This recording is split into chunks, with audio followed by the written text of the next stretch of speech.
Good afternoon, good afternoon, good afternoon, a very good afternoon to all. क्या हाल भाई आप लोगों के? बढ़िया, फर्स्ट क्लास, शानदार जानदार, एकदम झकास। A very good afternoon to all. यार ये चक्कर क्या है, जैसे जैसे इस स्टूडियो में आप लोगों की क्लास लाइव होती है फॉग जम जाता है? उस दिन की तरह, परसों की तरह आज भी फॉग जम गया। ऐसा कैसे होगा? और फिर ये थोड़ी देर में फॉग समाप्त होगा, नीट एंड क्लियर होगा। अभी फिलहाल क्लास लाइव हो गई है, तो क्लास लाइव होते ही ये फॉग आ चुका है हमारे कैमरे पर। लेकिन थोड़ी देर में ये फॉग क्लियर हो जाएगा उस दिन की तरह। ठीक है, तो हम लोग पढ़ रहे थे बेटा ब्लड रिलेशन चैप्टर, और ब्लड रिलेशन चैप्टर में है ना, हमने सबसे पहले तो बेटा ये समझा कि फैमिली ट्री कैसे बनाते हैं। कैसे हम कोई भी फैमिली ट्री बनाते हैं, सबसे पहले हम रखते हैं ग्रैंडफादर ग्रैंड मदर को, फिर रखते हैं फादर मदर को, फिर रखते हैं हम सन डॉटर को।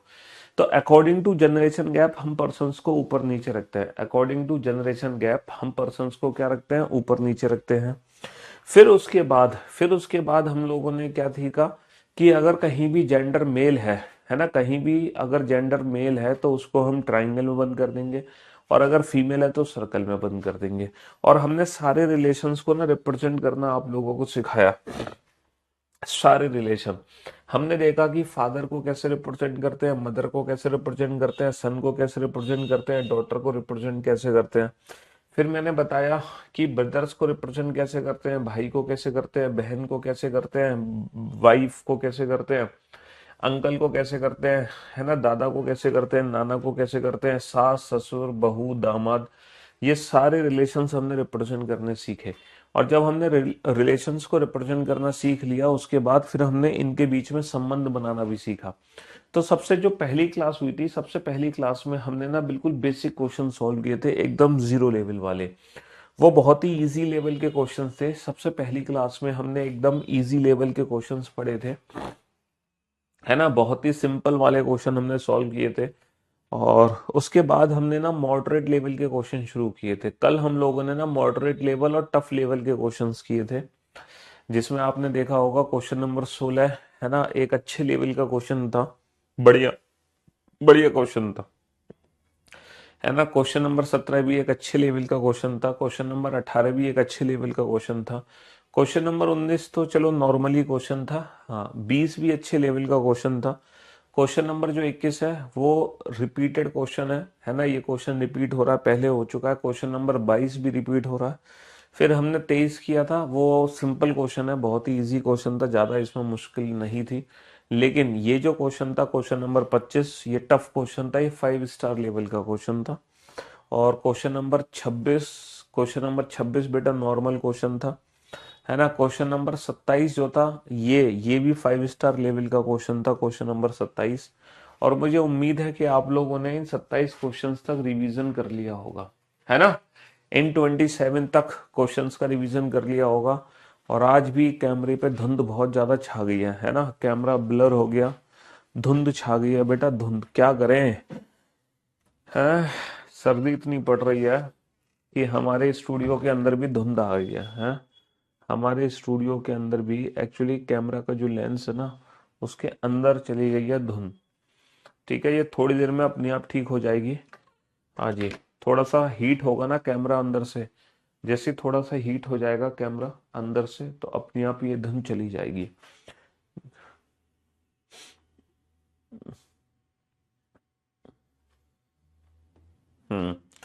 जब तक हम अपने टीम को बोलते हैं भैया उस दिन की तरह ड्रायर का यूज करें, है ना।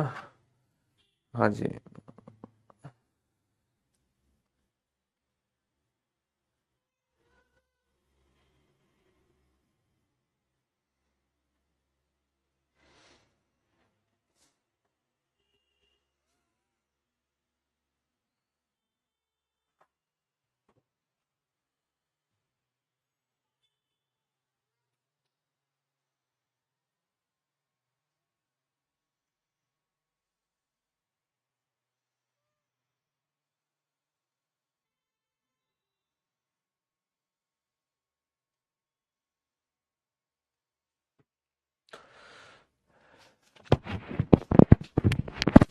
बता रहे बेटा, बता रहे थे।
सर ये जो मॉडरेट और ये हार्ड लेवल वाला है, टाइम बहुत लग रहा है बेटा। चिंता मत करो, यहाँ टाइम लगेगा बट एग्जाम में टाइम नहीं लगेगा।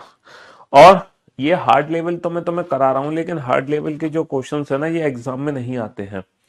हमारे एग्जाम में इजी और इजी टू मॉडरेट, हमारे एग्जाम में जो क्वेश्चंस आते हैं ना बेटा, पजल के, ब्लड रिलेशन के, वो क्वेश्चंस आते हैं इजी और इजी टू मॉडरेट। हमारे एग्जाम में जो क्वेश्चन आते हैं पजल फॉर्म के, वो इजी और इजी टू मॉडरेट आते हैं। ये दो क्वेश्चन हमारे एग्जाम में आते हैं। ठीक है, हमारे एग्जाम में मॉडरेट, है ना, हमारे एग्जाम में, यस, मॉडरेट टू टफ, हमारे एग्जाम में मॉडरेट टू टफ और टफ लेवल के क्वेश्चंस नहीं आते। हमारे एग्जाम में मॉडरेट टू टफ और टफ लेवल के क्वेश्चंस नहीं आते। लेकिन ये प्रैक्टिस मैं आप लोगों को इसलिए करा रहा हूं ताकि जब एग्जाम में आप ब्लड रिलेशन का क्वेश्चन देखो तो वो क्वेश्चन आपको ऐसा लगे कि ये तो सर मैं चुटकी बजाते ही सॉल्व कर दूंगा। जब आप एग्जाम में एक्चुअल ब्लड रिलेशन का क्वेश्चन देखो तो आप चुटकी बजाते ही उसको सॉल्व कर दो। बेटा कोहरे के अंदर पढ़ा रहा हूं मैं आप लोगों को, आपको पता है मैं कोहरे में पढ़ा रहा हूँ। मेरे स्टूडियो में पूरा कोहरा छा रहा है और कोहरे में हमारी पढ़ाई हो रही है। किसमें पढ़ाई हो रही है? कोहरे में पढ़ाई हो रही है हमारी। और बहुत तेज धुंध है बेटा। और आज तो दिल्ली में बहुत भयंकर हवा भी चल रही है, भयानक सर्दी वाली हवा चल रही है। और आप लोग बच के रहना बेटा इस सर्दी से, समझ रहे हो? हाँ जी, कहीं ये सर्दी आपको लग ना जाए। This chapter is really very easy.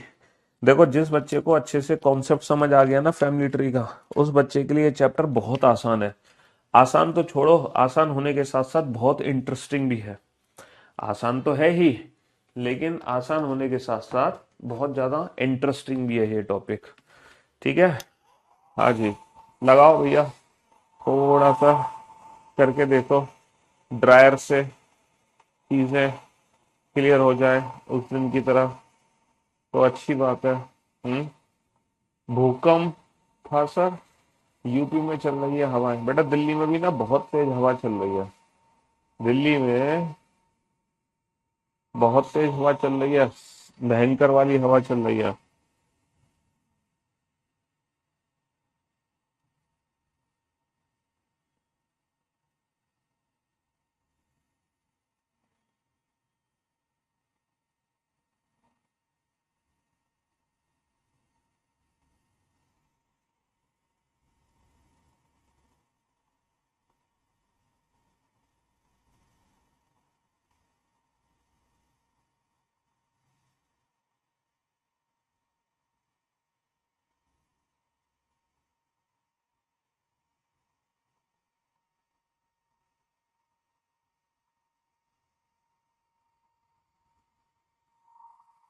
कुछ पिक्चर साफ हो रही है कि नहीं हो रही इससे?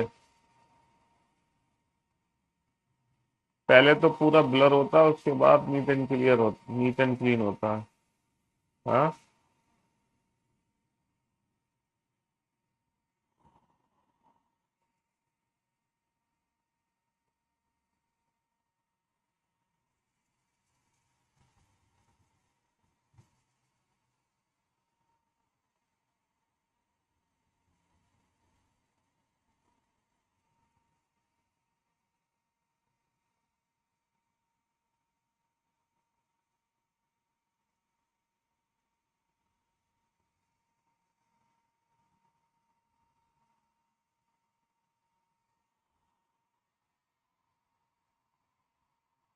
बेटा, बोर्ड पर फॉग नहीं है।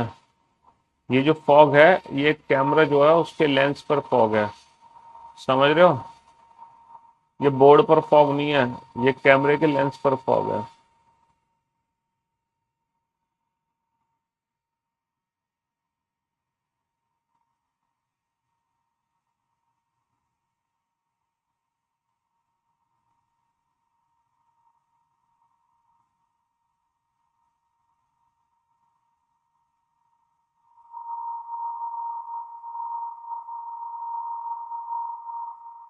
बेटा अच्छा, मतलब स्टूडियो चेंज कर दूं मैं दिल्ली से कहाँ चले जाऊं बेटा स्टूडियो को लेके?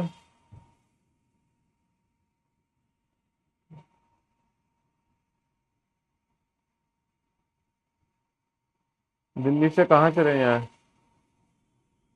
शिमला।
हाँ जी, चलो धीरे धीरे करके क्लियरिटी हो जाएगी अपने आप, थोड़ी देर में अपने आप क्लियरिटी हो जाएगी। समझ रहे हो? हाँ जी। अब आप बोर्ड पर ध्यान देना और ध्यान से सुनने और समझने की कोशिश करना। ठीक है? हाँ जी। तो A B C D E F G H एक दूसरे से संबंधित पारिवारिक संबंध सदस्य हैं। समझ रहे हो? A B C D E F G H are of family members related to each other. पहला जो पॉइंट है वो बड़ा सिंपल सा पॉइंट है, जिसको दिखाई नहीं दे रहा वो सुन ले बेटा, सुनाई तो दे रहा होगा तुम्हें। A is the father of D, है ना? ए डी का पिता है। A is the father of D, A D का पिता है। अगर तुम्हें दिखाई नहीं दे रहा तो तुम्हें सुनाई तो दे रहा होगा। A is the father of D, A D का पिता है। तो ए पिताजी है तो ट्राइंगल में बंद कर दो और डी को नीचे बना दो। A is the father of D, A is the father of D. Who is the brother of F. Who word किसके लिए है? डी के लिए। जो की वर्ड किसके लिए है? डी के लिए। डी, डी कौन है? एफ का भाई। डी भाई साहब है तो ट्राइंगल में बंद कर दो। किसके भाई साहब है? एफ के। एफ को इनके साथ बना दो। ई एच का पति है ना? ई एच का पति है। ई is the husband of H. तो बेटा ई की शादी करा दो। किसके साथ शादी करा दो? ई की शादी एच के साथ करा दो। ई is the husband of H. बहुत बढ़िया। F is a sister of E. F E की बहन है। एफ ई का बहन नहीं, ई की बहन है। एफ जो है ई की बहन है। तो F is a sister, F is a sister of E. तो ई को इसके साथ ही बना दो और E is the husband of, E is the husband of H. B is the son of D. B is the son of D. B D का पुत्र है। बी किसका पुत्र है? B is the son of D. और word किसके लिए है? और वर्ड बी के लिए है। सी का पति है। And is the husband of C, मतलब B is the husband of C. B की शादी किससे करा दो? सी के साथ। बड़ा बेसिक सा फैमिली ट्री बना है। बहुत ही बेसिक सा फैमिली ट्री है बेटा, है बहुत ही बेसिक सा फैमिली ट्री है। How is E related to B? तो ई का बी से क्या संबंध है? ई कौन है? बी का। सर बी के पिता का भाई, और पिता का भाई कौन होगा? चाचा। पिता का भाई कौन होगा? चाचा। How is E related to B? E का बी से क्या संबंध है? तो हमें बताना है हु इज ई, बेसिकली ई कौन है। और ये क्वेश्चन सिंपल क्वेश्चन है, बहुत ज्यादा टफ लेवल का क्वेश्चन नहीं है। समझ रहे हो? टफ लेवल का क्वेश्चन तो बेटा ये है आपके सामने। टफ लेवल का क्वेश्चन तो ये है भाई साहब। इस क्वेश्चन को अगर तुमने सॉल्व कर दिया तो तुम्हें मुंह मांगा इनाम मिलेगा। अगर तुमने इस क्वेश्चन को सॉल्व कर दिया तो तुम्हें मुंह मांगा इनाम मिलेगा। लेकिन इस क्वेश्चन को सॉल्व करना तुम्हारे बस की नहीं है। बट उससे पहले ये भी सुलझाना जरूरी है ना? उससे पहले एक बार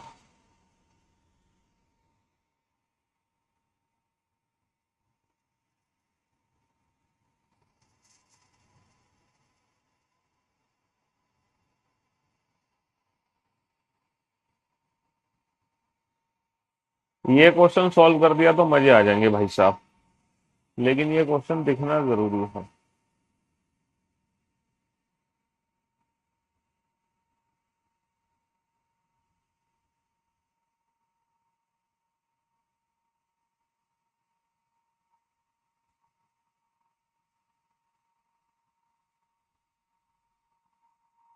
ये क्वेश्चन है या कहानी?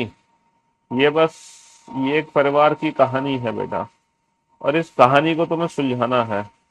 ये एक परिवार की कहानी और इस कहानी को तुम्हें सुलझाना है।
हाँ जी, ये परिवार की कहानी है और इस परिवार की कहानी को तुम्हें सुलझाना है। हम्म। पिक्चर एकदम नीट एंड क्लियर हो चुकी है, नीट एंड क्लीन। हाँ, चलिए, ये बहुत ही ये बहुत ही खतरनाक सा क्वेश्चन है। अगर तुमने इस क्वेश्चन को बना लिया तो तुम्हें बेटा मुहमा की रकम मिलेगी। मुहमा का इनाम मिलेगा तुम्हें, अगर तुमने इस क्वेश्चन को बना लिया तो। बहुत ही शानदार अल्टीमेट लेवल का क्वेश्चन है ये, बहुत ही शानदार। एसएससी की औकात नहीं है कि इस क्वेश्चन को पूछ रहे अपने एग्जाम में। समझ रहे हो, एसएससी की औकात नहीं है कि इस क्वेश्चन को पूछ रहे। ठीक है, बट आप इस क्वेश्चन को सॉल्व करो, कोशिश करो। पूरा क्वेश्चन सॉल्व ना हो, कम से कम आधा अधूरा क्वेश्चन तो सॉल्व हो। पूरा क्वेश्चन सॉल्व ना हो, लेकिन आधा अधूरा क्वेश्चन तो सॉल्व हो। आधा अधूरा क्वेश्चन तो एटलीस्ट सॉल्व करो आप लोग। हाँ, हाँ जी।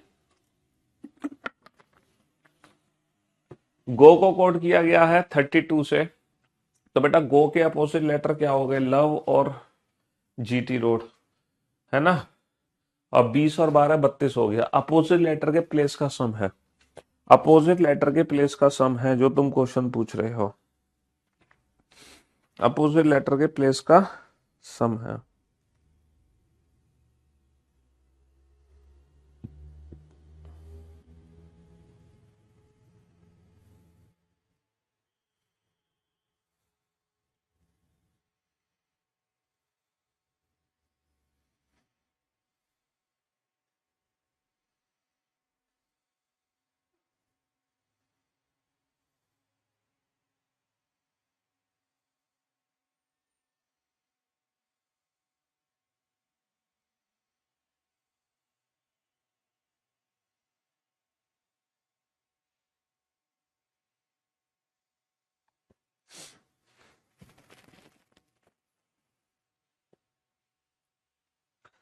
फटाफट से बनाओ जल्दी से।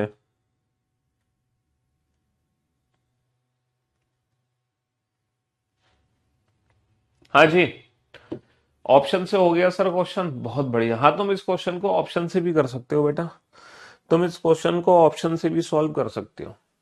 चलिए, लेकिन क्वेश्चंस तो जो पूछे गए हैं वो तो पीछे लिखे हुए हैं। अब हम एक छोटी सी कोशिश करते हैं इस क्वेश्चन को बनाने की, एक छोटी सी कोशिश होगी हमारी तरफ से। एक परिवार में 6 सदस्य हैं, ए बी सी डी ई और एफ।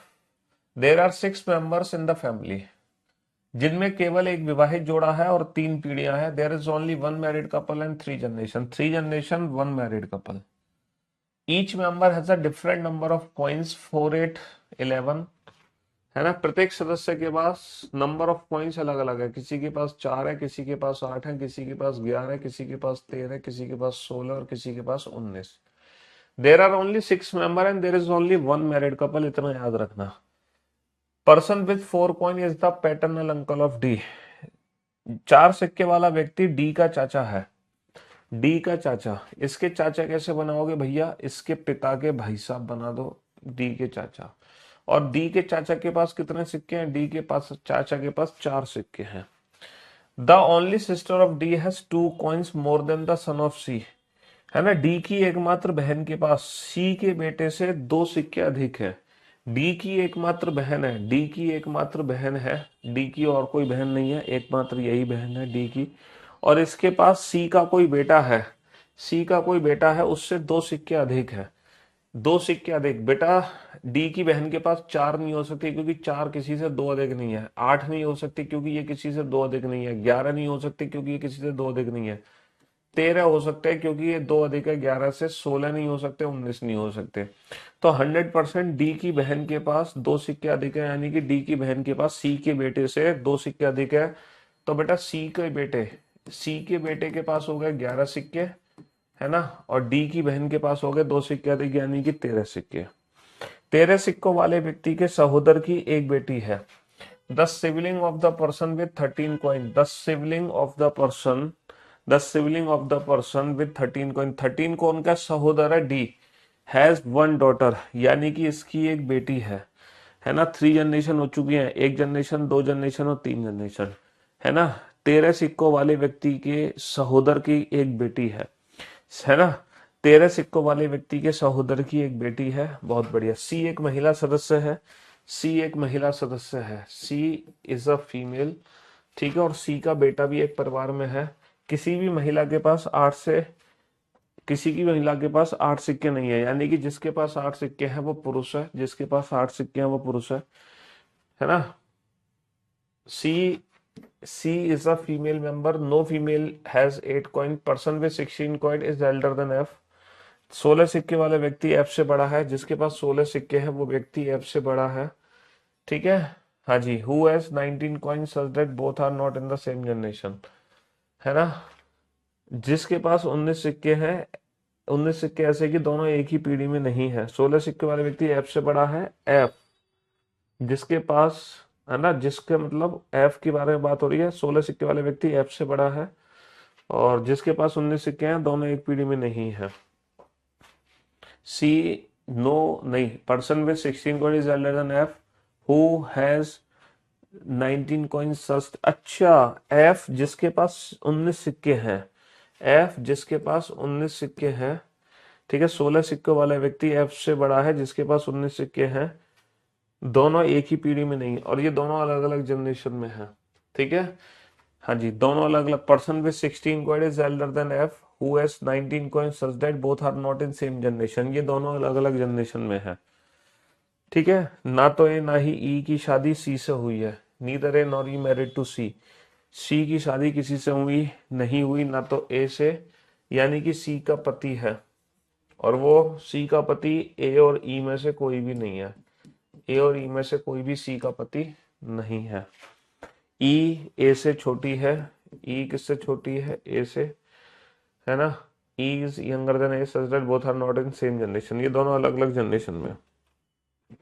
अब भाई साहब इस क्वेश्चन को कैसे पूरा करोगे, सर जब वैवाहिक जोड़ा एक ही है तो पीढ़ी 3 कैसे हो सकती है। पीढ़ी 3 का मतलब यह है बेटा, करंटली एक ही मैरिड कपल है, करंटली एक ही मैरिड कपल है, यानी कि या तो इसकी पत्नी नहीं है, या तो इसकी पत्नी क्वेश्चन में नहीं दे रखी, या फिर इसकी पत्नी क्वेश्चन में नहीं दे रखी, या फिर इसका पति क्वेश्चन के अंदर नहीं है, समझ रहे हो।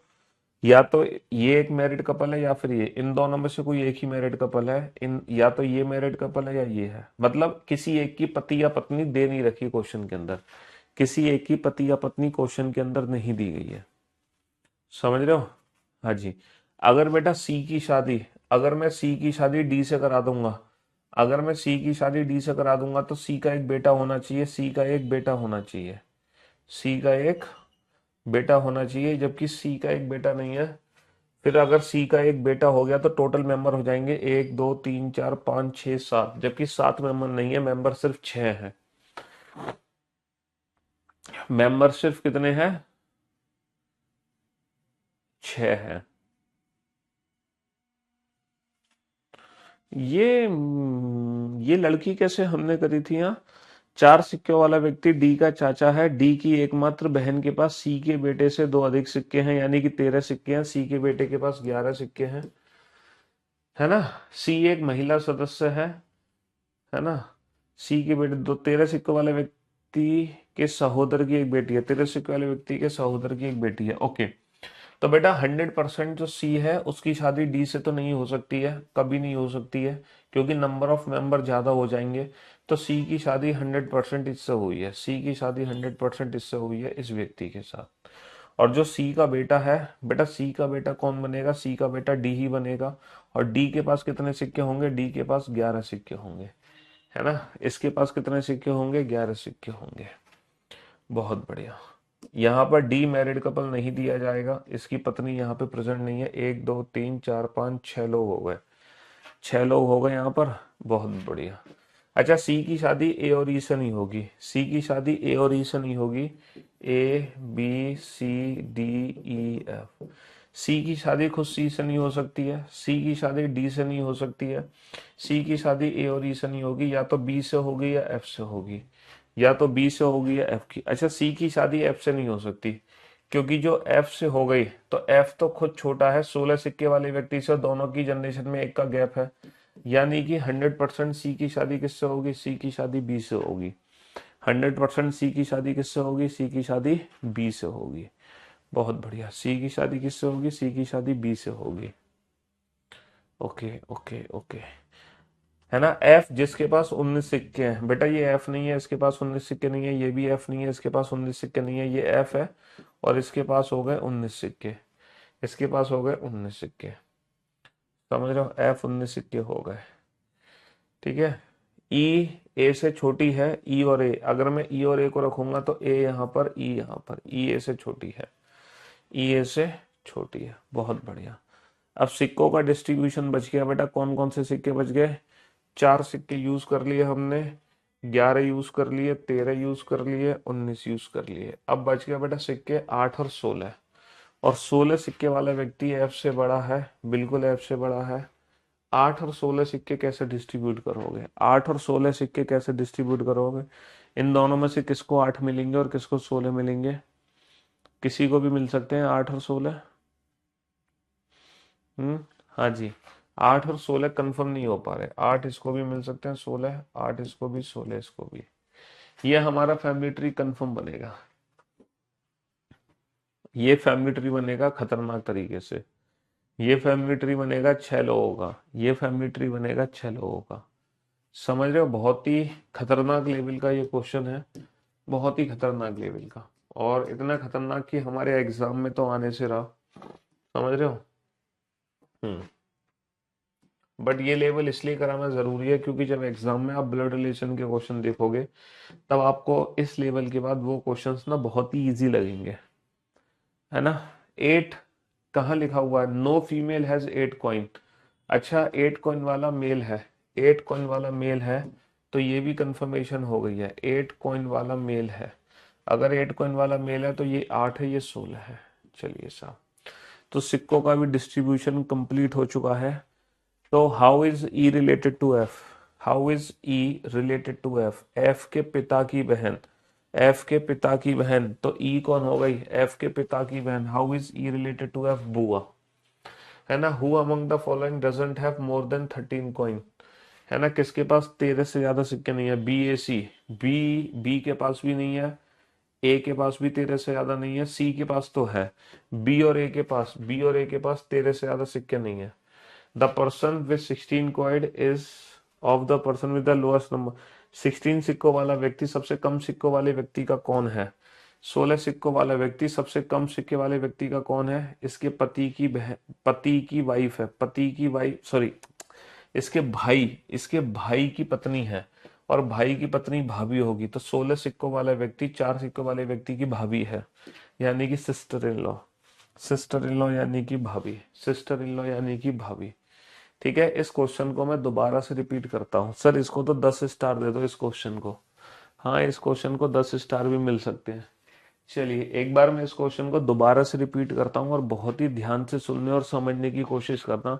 बहुत ही अल्टीमेट लेवल का क्वेश्चन है ये। ठीक है, दोबारा से रिपीट करने जा रहा हूँ मैं इस क्वेश्चन को। हालांकि क्वेश्चन बहुत बड़ा नहीं है, क्वेश्चन छोटा ही है, लेकिन सॉल्व करने में बड़ा खतरनाक सा है ये। दोबारा से रिपीट कर रहा हूँ, ध्यान से सुनना बेटा। है ना, सिक्के हैं हमारे पास 4, 8, 11, 13, 16 और 19। समझ रहे हो? पहला क्वेश्चन है, 4 सिक्कों वाला व्यक्ति डी का चाचा है। 4 सिक्कों वाला व्यक्ति डी का चाचा। अच्छा, डी के चाचा कैसे बनाओगे? सर इसके चाचा बनाएंगे इसके पिता के भाई, और इसके पिता के भाई के पास कितने सिक्के हैं? 4। 4 सिक्कों वाला व्यक्ति डी का चाचा, डी के पिता के भाई है। यहाँ तो कोई दिक्कत नहीं है, यहाँ तो कोई दिक्कत नहीं है।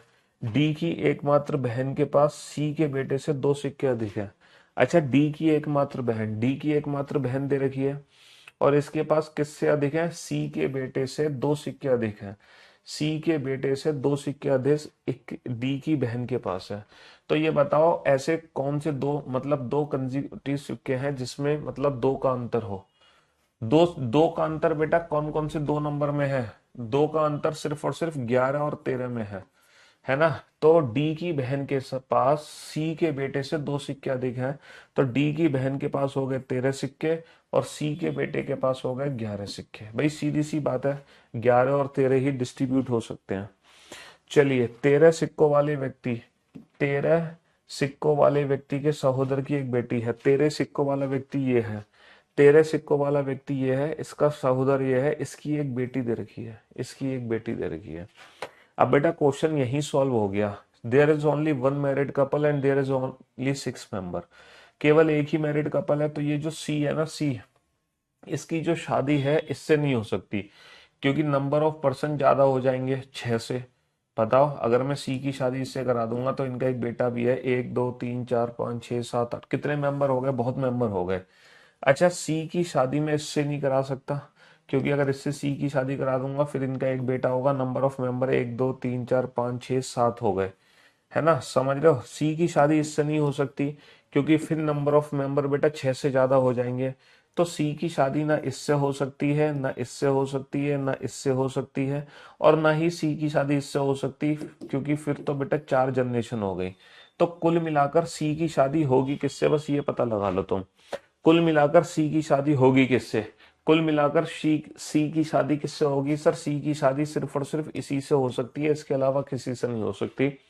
और जो सी का बेटा है ना, जो सी का बेटा है वो यही बनना पड़ेगा डी को, क्योंकि अगर अलग से बेटा बना दोगे तो नंबर ऑफ पर्सन ज्यादा हो जाएंगे। और सी के बेटे के पास 11 सिक्के हैं, 11। सी के बेटे के पास कितने सिक्के हैं? 11 सिक्के, यानी कि डी के पास 11 सिक्के। तो आप लोगों को ये समझ आ गया कि सी की शादी ना तो इससे होगी, ना इससे, ना इससे, ना इससे। तो 100% सी की शादी इससे होनी है, बस क्वेश्चन सॉल्व। तो बेसिकली इस क्वेश्चन में हमें सी की शादी करानी थी, तो सी की शादी करा दी तुमने, बहुत बढ़िया, बहुत बढ़िया। सी एक महिला सदस्य है। अच्छा, सी एक महिला सदस्य है, वो तो महिला तो होनी है ही सी। बहुत बढ़िया। किसी भी महिला के पास 8 सिक्के नहीं है, यानी कि 8 सिक्के पुरुष के पास है। तो देखो, 8 सिक्के पुरुष के पास है, 8 सिक्के इसके पास नहीं है, 8 सिक्के इसके पास नहीं है, इसके पास 8 सिक्के या तो इसके पास होंगे या इसके पास। बेटा ये महिला है, महिला के पास 8 सिक्के नहीं है, ये महिला है, महिला के पास 8 सिक्के नहीं है। तो 100% 8 सिक्के इसके पास है, और यही अकेला पुरुष बचा है। यही अकेला पुरुष हमारे पास बचा है। समझ रहे हो? यही अकेला पुरुष बचा है हमारे पास। 16 सिक्कों वाला व्यक्ति एफ से बड़ा है। अच्छा, 16 सिक्कों वाला व्यक्ति कभी भी ये नहीं हो सकता। 16 सिक्कों वाला व्यक्ति कभी भी ये नहीं हो सकता, क्योंकि ये तो किसी से बड़ा ही नहीं है, तो सबसे छोटा है। तो 100% 16 सिक्के इसके पास है, 100% 16 सिक्के इसके पास है। और अगर 16 सिक्के इसके पास है तो हमारे सिक्के बच गए 19, तो 19 सिक्के हो गए इसके पास। 19 सिक्के हो गए सबसे छोटे व्यक्ति के पास। बहुत बढ़िया। जिसके पास 19 सिक्के हैं, एक ही पीढ़ी में नहीं है। 16 सिक्के वाला व्यक्ति एफ से बड़ा है, जिसके पास 19 सिक्के हैं। तो 19 सिक्के किसके पास है बेटा? 19 सिक्के एफ के पास है। 19 सिक्के किसके पास है? एफ के पास है। ए और ई की शादी सी से नहीं हुई। अच्छा, सी की जो शादी है वो ए और ई से नहीं होगी। अगर सी की शादी ए और ई से नहीं होगी तो डेफिनेटली बचा कौन? बी। अगर सी की शादी ए और ई से नहीं होगी तो डेफिनेटली बचा कौन, बी। डेफिनेटली बचा कौन, बी। बहुत बढ़िया। ठीक है, ई ए से छोटी है।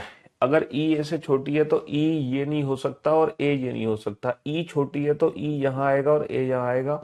और ये अरेंजमेंट मेरी कंप्लीट हो चुकी है और ये फैमिली ट्री मेरा बहुत अच्छे से शानदार तरीके से बन गया। बस इस बार हमने क्या किया, शुरू में ही सी की शादी करा दी। और जैसे ही तुम शुरू में सी की शादी करा दोगे तो क्वेश्चन तुरंत की तुरंत सॉल्व हो जाएगा। क्वेश्चन तुरंत की तुरंत सॉल्व हो जाएगा। जैसे तुमने स्टार्टिंग में सी की शादी करा दी तो पूरा फैमिली ट्री बहुत शानदार तरीके से बन गया। तो ये जो क्वेश्चन है बहुत ही शानदार लेवल का क्वेश्चन है, अल्टीमेट लेवल का क्वेश्चन है। बस इस क्वेश्चन को इजी करने के लिए क्या करना है, सी की शादी तुम स्टार्टिंग में करा दो। और जैसे ही सी की शादी तुमने स्टार्टिंग में करा दी उसके बाद क्वेश्चन पढ़ते जाओगे अपने आप सॉल्व होता जाएगा। उसके बाद क्वेश्चन पढ़ते जाओगे अपने आप सॉल्व होता जाएगा बहुत ही शानदार तरीके से। बेटा सिबलिंग का मतलब होता है भाई बहन या दोनों भाई दोनों बहनें या भाई बहन। सिबलिंग का मतलब एक ही माता पिता की संतानें, दो संतानें। उनका जेंडर नहीं पता, जेंडर उनका कुछ भी हो सकता है। ठीक है, तो बहुत ही अल्टीमेट लेवल का क्वेश्चन था। चलिए साहब, ये भी क्वेश्चन अल्टीमेट लेवल का होगा, बनाइए इस क्वेश्चन को। हम्म, बनाइए।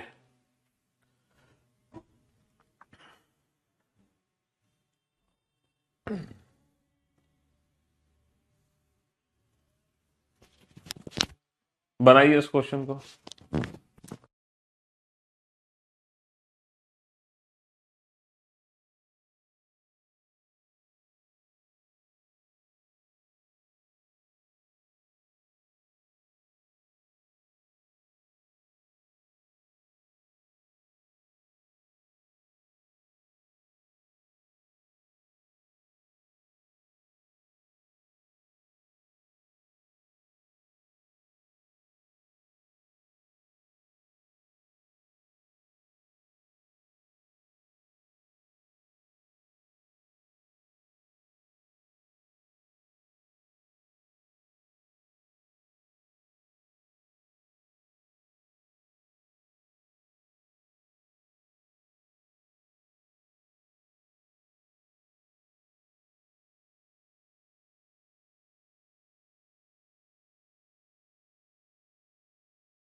बेटा बैकलॉग हो गया, उसको सैटरडे संडे में क्लियर करो बेटा। और सीक्वेंस आप बेटा अपने हिसाब से सेट करो कि कौन सा टॉपिक पहले पढ़ना है कौन सा बाद में पढ़ना है। सहोदर का मतलब बता तो दिया मैंने, भाई या बहन होता है। सहोदर का मतलब ईदर ब्रदर और सिस्टर, ईदर ब्रदर और सिस्टर, ईदर ब्रदर और सिस्टर। सहोदर मीन्स होता है ईदर ब्रदर और सिस्टर, या तो भाई या बहन, या तो भाई या बहन, है ना। In a family 3 generation and 7 members, A to G। वाह भाई वाह, 3 पीढ़ियां 7 सदस्य वाले परिवार में देर आर 2 मैरिड कपल, 2 विवाहित जोड़े हैं। Only married couple can have children, केवल विवाहित जोड़ों के ही बच्चे हो सकते हैं, बिना विवाहित जोड़ों के बच्चे मतलब जिसका बच्चा है वो विवाहित होगा ही होगा।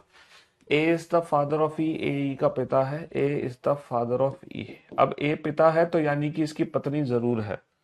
डी का सहोदर एफ का अंकल है। The sibling of D is the uncle of F. F का अंकल, एफ के अंकल या तो एफ के मामा या एफ के चाचा, एफ के पिता के भाई, है ना, या फिर एफ की माँ के भाई। ठीक है। डी का सहोदर, ये किसका सहोदर है? ये डी का सहोदर है, डी का। ये डी का सहोदर एफ का अंकल है, डी का सहोदर एफ का अंकल है। चलो बाद में देखेंगे इस पॉइंट को। बी के दो बच्चे हैं, ये वाला पॉइंट बाद में यूज करूंगा जिस पर मैंने डबल लाइन कर दी है, इस पॉइंट को बाद में देखेंगे हम। बी के दो बच्चे हैं, दोनों अलग अलग जेंडर के हैं। देर आर, है ना, B have two children, one male and one female, है ना। B has two children and both are of different gender. The father in law of C is the maternal grandfather of G. C का ससुर, सी का ससुर जी का नाना है। भाई साहब, जी का नाना, बेटा जी का नाना मतलब जी की मम्मी के पिताजी, जी का नाना मतलब जी की माँ के पिता, जी का नाना मतलब जी की माँ के पिता। और बेटा सिंगल पेरेंट हो नहीं सकता, सिंगल पेरेंट हो नहीं सकता, है ना, तो पति पत्नी जरूर है। जी की मम्मी के पिता, है ना, जी का जी का नाना कौन है? सी का ससुर। ये सी का ससुर है, अगर ये सी का ससुर है तो सी इसका दामाद हो जाएगा, इसकी बेटी का पति। Okay okay okay okay okay okay. अब बेटा देखो, ए की भी शादी हुई है और बी की भी शादी हुई है। अब हमें देखना है ए और बी कौन कौन है। ए और बी कौन कौन है? ए और बी को मैं कहाँ रखता हूँ? ए, देखो ए मेल है, अगर ए मेल है तो मेल तो ये नहीं है, ये फीमेल है, ये भी फीमेल है, तो 100% ये मेल है ए, 100% ये मेल है ए। अच्छा, ए का बच्चा है ई, ए का बच्चा ई, ये भी हो सकता है और अलग से भी हो सकता है, कंफर्म नहीं कर सकते हम। बी का एक लड़का एक लड़की, बी के भी दो बच्चे हैं, बी ये भी हो सकता है, ये भी हो सकती है। ए, अच्छा बी और इसको डी का सहोदर एफ का अंकल है, इस वाले पॉइंट को यूज करो। एफ का अंकल, एफ को मैं कहाँ रखूं? एफ का अंकल कौन है? डी का सहोदर, डी का सहोदर एफ का अंकल, एफ के, बी और डी की शादी हुई है, बी और डी की शादी हुई है, बी और डी, डी का सहोदर एफ का अंकल, एफ के पिता का जो भाई है वो किसका सहोदर है? डी का। ये डी का सहोदर है, ये डी का सहोदर एफ का अंकल है ना। या फिर डी जो है फीमेल भी हो सकती है, डी जो है फीमेल भी हो सकती है। एफ का अंकल कौन है? डी का सहोदर, डी फीमेल। और देखो डी फीमेल ही है क्योंकि डी मेल नहीं है, क्योंकि फिर इसकी भी मुझे शादी करानी पड़ेगी। तो हम कंफर्म हो गए कि जो डी है वो फीमेल है, हम कंफर्म हो गए डी फीमेल है। अगर डी फीमेल है तो डी और बी, इन दोनों की शादी करानी है हमें, डी और बी की। डी को अगर मैं यहाँ रखता हूँ, अगर मैं डी को यहाँ रखता हूँ, समझ रहे हो, तो डी का सहोदर आ जाएगा एक यहाँ और एफ आ जाएगा नीचे। और अगर मैं डी को यहाँ रखता हूँ तो डी का सहोदर आ जाएगा यहाँ और एफ आ जाएगा नीचे। भाई साहब कैसे पता चलेगा किसकी शादी किससे कराएं? ये तो बड़ा कंफ्यूजिंग क्वेश्चन हो गया। हाँ, ये तो बड़ा कंफ्यूजिंग क्वेश्चन हो गया, किसकी शादी किससे होगी ये तो पता ही नहीं चल पा रहा। दो विवाहित जोड़े हैं, केवल विवाहित जोड़ों के बच्चे दे रखे हैं, बिल्कुल सही बात है। ए ई का पिता है, ए ई के पिताजी हैं, ई ये भी हो सकती है, इसका दूसरा बच्चा भी हो सकता है। डी का सहोदर एफ का अंकल है, बिल्कुल सही बात है, डी का सहोदर एफ का अंकल है। बी के दो बच्चे हैं, दोनों अलग अलग जेंडर पे हैं। सी का ससुर जी का नाना, जी का नाना हो गया, सी का ससुर हो गया। किसी भी दंपत्ति के दो से अधिक बच्चे नहीं है, दो संभावनाएं बन रही है बेटा यहाँ पे बी और डी की, तो दोनों पॉसिबिलिटी बनाऊंगा मैं दोनों पॉसिबिलिटी बनाऊंगा यहाँ पर। दोनों पॉसिबिलिटी बना लेते हैं, है ना। इसकी बेटी है, एक बार मैं बी की शादी ए से कराऊंगा, एक बार मैं बी की शादी सी से कराऊंगा। यहाँ पे दो संभावना बन रही है, दोनों संभावनाएं अलग अलग बना लो। और अगर बी की शादी हो गई ए से तो फिर ये डी है, और अगर बी की शादी सी से हो गई तो ये फिर डी है। अब बताओ बेटा, डी का सहोदर एफ का अंकल है, डी का सहोदर, डी का सहोदर यानी कि डी का जो भी भाई है वो एफ का अंकल है, तो एफ इसका एक बच्चा जरूर होगा, एफ का अंकल कौन है, डी का सहोदर। डी का सहोदर एफ का अंकल है, डी का सहोदर डी का भाई बनाना पड़ेगा, एफ का अंकल यानी कि इसका बच्चा एक और एफ बनाना पड़ेगा हमें। एफ का अंकल यानी कि इसकी माँ का भाई, ये डी का सहोदर भी हो गया, एफ का अंकल। दो और तीन पांच और दो सात, तीन और तीन छह और एक सात। अभी तक दोनों फैमिली ट्री हमारे एकदम परफेक्ट है, एकदम। बी के दो बच्चे हैं, बी के दो बच्चे हैं, दोनों अलग अलग जेंडर के हैं, मेल और फीमेल। समझ रहे हो, बी के दो बच्चे हैं। यहाँ पर बी के दो बच्चे नहीं कर सकते हम, यहाँ पर बी का एक बच्चा कर दिया, अगर मैंने बी का एक और बच्चा कर दिया तो नंबर ऑफ मेंबर बेटा तीन और तीन छह और दो आठ। तो यहाँ पर बी के दो बच्चे नहीं हो सकते, बी के दो बच्चे सिर्फ यही हो सकते हैं। सी का ससुर जी का नाना है, जी का नाना सी का ससुर है, किसी भी दंपत्ति के दो से अधिक बच्चे नहीं है, A B C D E F G. ये क्वेश्चन बड़ा खतरनाक सा क्वेश्चन है। और एफ और जी का जेंडर तुम्हें फिर भी नहीं पता चलेगा, एफ और जी का जेंडर तुम्हें फिर भी पता नहीं चलेगा। ए इज द फादर ऑफ ई, ए ई का पिता भी हो गया, ए इज द फादर ऑफ ई, ए ई का पिता भी बन गया। बहुत बढ़िया, बहुत बढ़िया, बहुत बढ़िया। तो ये बड़ा ही खतरनाक सा क्वेश्चन निकला, how is B related to D, how is B related to D. इसके इसके पिता की पत्नी उसकी माँ हो गई ना, बी डी की माँ है। How is E related to C, how is E related to C, who is E, E कौन है, इसकी पत्नी का भाई, ई साला हो गया, ठीक है। How is G related to D, how is G related to D, G का जेंडर नहीं पता, can't be determine, can't be determine निर्धारित नहीं किया जा सकता, जी का जेंडर नहीं पता, है ना। सी की शादी डी से होगी, बी की शादी ए से होगी। हाँ जी। नहीं नहीं, ये ना एसएससी जीडी में आया इतना हार्ड क्वेश्चन, ना एसएससी सीजीएल में आया। मैं तो तुम्हें हार्ड लेवल के क्वेश्चन की प्रैक्टिस जानबूझ के करा रहा हूँ, ताकि जब क्वेश्चन में ब्लड, जब एग्जाम में ब्लड रिलेशन का क्वेश्चन तुम देखोगे तो वो क्वेश्चन तुम्हें बहुत इजी लगेगा। जब तुम इतने हार्ड लेवल की प्रैक्टिस कर लोगे तो ये भी बेटा 5 स्टार लेवल का ही क्वेश्चन है, ये भी 5 स्टार लेवल का ही क्वेश्चन है। समझ रहे हो। हम्म।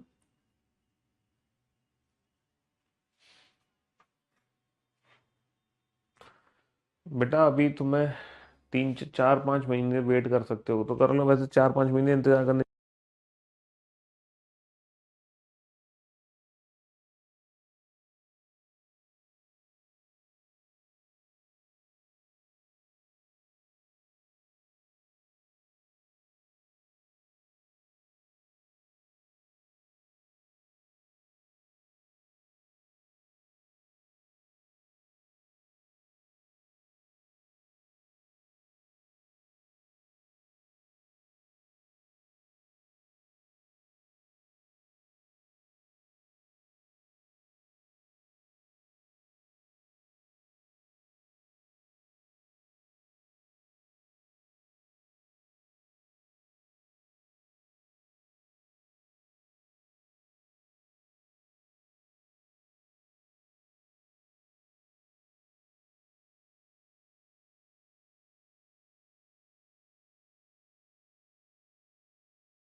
PO mains, bank PO mains exam के क्वेश्चन थे।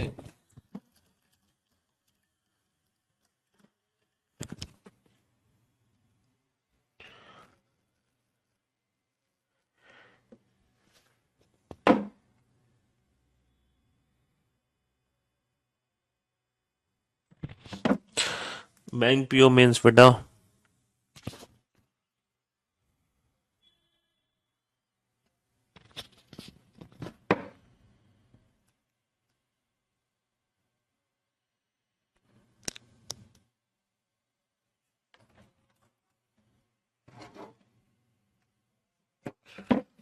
हाँ जी,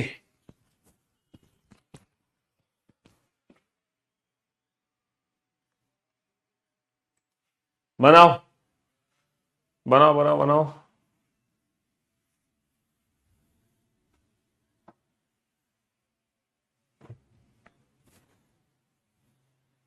इस वाले पे कर दो भैया।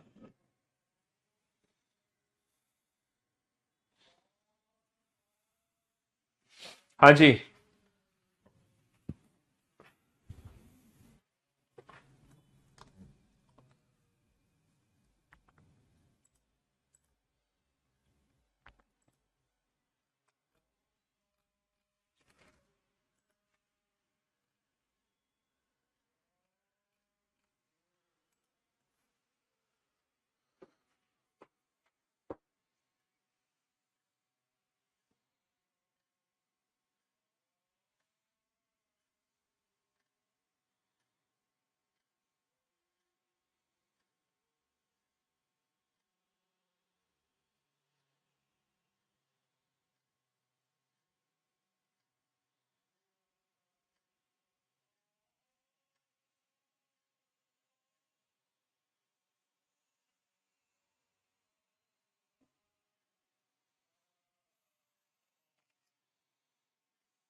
हाँ जी,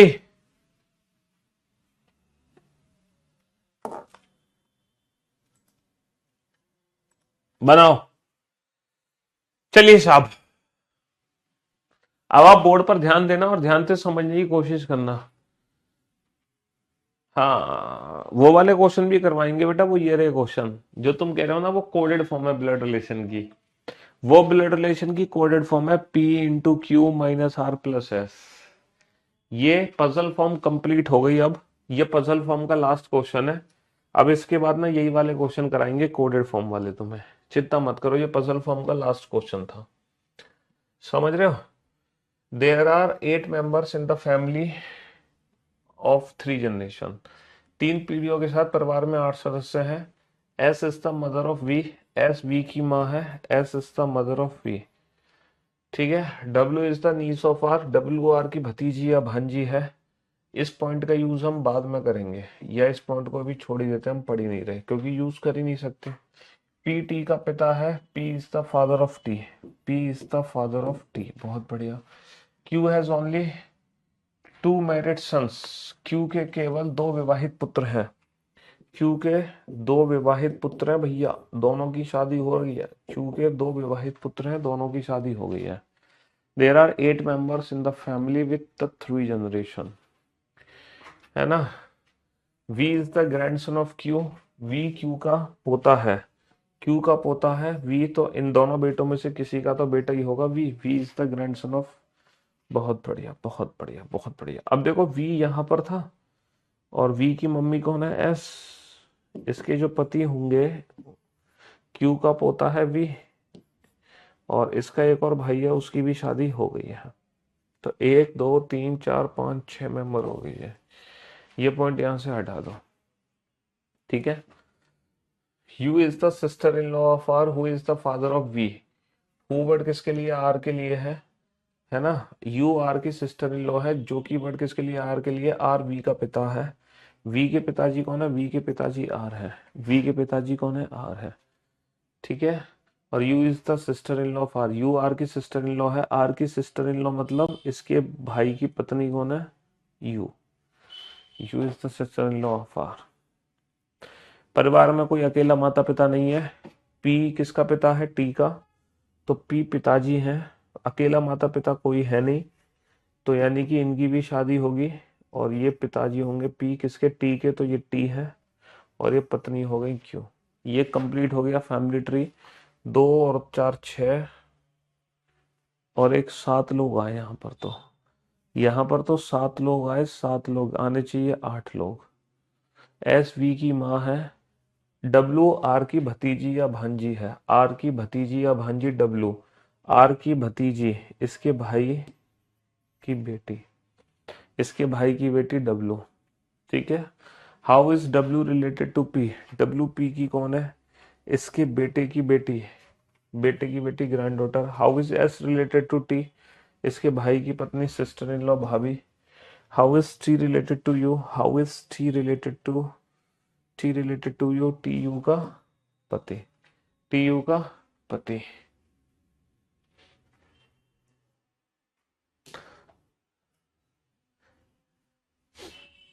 इन दोनों के ये 2 बच्चे हैं, इन दोनों की ये 2 पत्नियां हैं, इन दोनों के ये बच्चे हैं।